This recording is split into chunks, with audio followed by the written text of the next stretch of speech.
বিনামূল্যে বই বিতরণকে অনেকে অসম্ভব বলে মনে করলেও আওয়ামী লীগ তা করে দেখিয়েছে বলে জানিয়েছেন প্রধানমন্ত্রী শেখ হাসিনা। সকালে রাজধানীর ওসমানী স্মৃতি মিলনায়তনে বঙ্গবন্ধু সৃজনশীল মেধা অন্বেষণের সেরা মেধাবী পুরস্কার এবং বঙ্গবন্ধু শেখ মুজিব স্কলার অ্যাওয়ার্ড 2023 অনুষ্ঠানে একথা বলেন সরকার প্রধান। এছাড়া শিক্ষার উন্নয়নে সরকার গবেষণায় গুরুত্ব দিচ্ছে বলেও জানান প্রধানমন্ত্রী। 2010 সাল থেকে বছরে আমরা বিনা পয়সায় বই দেওয়া শুরু করেছি। অনেকেই সে সময় ভেবেছে এটা কি করে সম্ভব, কিন্তু আমরা সেই অসম্ভবকে সম্ভব করেছি।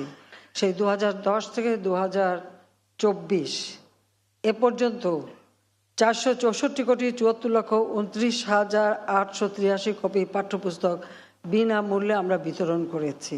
গবেষণায় আমাদের কোনো বরাদ্দ ছিল না, অর্থাৎ 75-এর পর থেকে যারা ক্ষমতা এসেছিল তারা কখনো বরাদ্দ দেয়নি।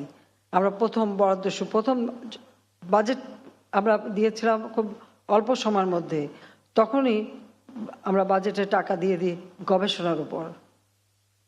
পরবর্তীতে যখন আমরা পূর্ণাঙ্গ বাজেট দিই সেখানে 100 কোটি টাকা থোক বরাদ্দ দিয়েছিলাম। সেটা ছিল আমাদের কম্পিউটার অর্থাৎ প্রযুক্তি শিক্ষা এবং গবেষণা। এটার যাতে প্রসার ঘটে সেদিকে লক্ষ্য করে আলাদাভাবে আমরা সেই বাজেট দিয়ে আমরা কাজ শুরু করি।